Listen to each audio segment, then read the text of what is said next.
নবী বলে সাবুন নাশাআ ফি ইবাদাতিল্লাহি তাআলা, ওই যুবক যে যুবক নিজের জুয়ানি কালটা আল্লাহর ইবাদতে কাটিয়ে দিয়েছে, জোরে বলা যাবে না সুবহানাল্লাহ, নারা তাকবীর।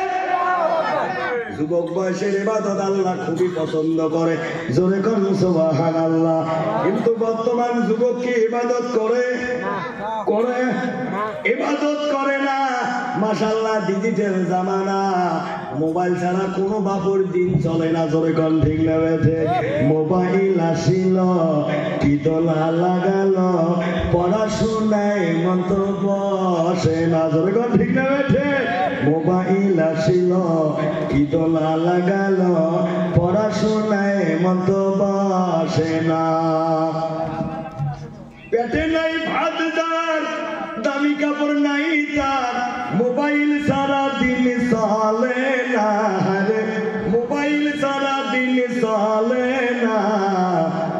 মোবাইল আসিল কি দোলা লাগালো, পড়াশোনায় মন্দ বসে না, ঠিক না বেঠে। রাত 12টার পরে বন্ধু যখন ফোন করে, রাত 12টার পরে বন্ধু যখন ফোন করে, দুচোখতে ঘুম আসে না। সারা রাত জাগিয়া ফোনে চিঠি করিয়া, সারা রাত জাগিয়া ফোনে চিঠি করিয়া, ফজরের নামাজি ঘুম ভাঙ্গে না। মোবাইল আসিল কি দোলা লাগিল, পড়াশোনায় মন্দ বসে না।